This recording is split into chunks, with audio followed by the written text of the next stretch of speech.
M0FXB, so you want to boot your Raspberry Pi 4 from your USB stick, not your SD card. SD cards do have a habit of failing, don't they? So there is actually a way of doing this. So the first thing I'm going to do is just clean up my SD card. So what I'll do, I'll plug my SD card in to the computer. It's an old one that's been lying around. And what I do is go to disk part. So let's do this before, well, we'll format it first, I suppose. So we'll go like so, SD, always download a decent SD card formatter, one that looks like this. Go yes. Got the radios in the background and we're going to format. Okay, that's all formatted, all done. Now, to make sure that it's a good SD card, what I do quite often is I do this, disk part, D-I-S-K-P-A-R-T. This is quite handy for USB sticks, SD cards and everything. So you get this window come up when you put disk part in.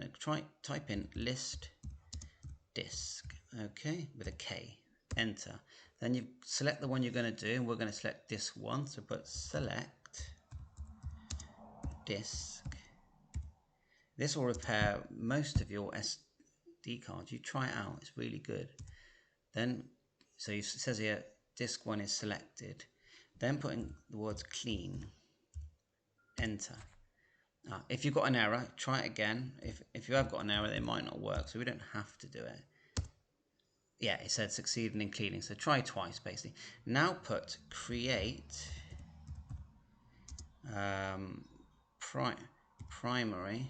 partition. Don't get that backwards. Primary, and it sort of gets rid of all the partitions basically. Create partition primary, enter, and that's it. So now you can safely eject the card. And so now back to Raspberry Pi. So what you want to do is download Raspberry Pi Imager.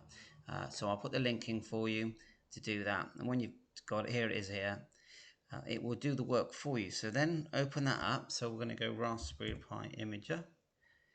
Right, this is where we're going to create a file that we can put into our Raspberry Pi. It tells it to boot from the USB drive. So click choose. Now this is normally if you're going to load up the whole of Raspberry Pi, you would choose this one, which I've actually got on a USB stick. But go down and go to miscellaneous. See that? Miscellaneous images, and then it says here bootloader. And this time click USB boot. See it here? Click that and then choose the card now. It will automatically find the one you've got plugged in for you, and it's under D, and click write, and then we're going to click yes. Okay, and now it's going to write to that card, and then what you now do is plug that into your Raspberry Pi, boot it for a few minutes. You can see I'm a ham radio operator in the background. Boot it, let it boot, should only take seconds, but boot it, and now it's ready to accept. By default, it will, if it doesn't find the SD card, it will find the USB stick that you've plugged into your USB port and try and boot from that. We'll give that a go later, but this is just the video for now. 7.3, thanks for watching, all the best.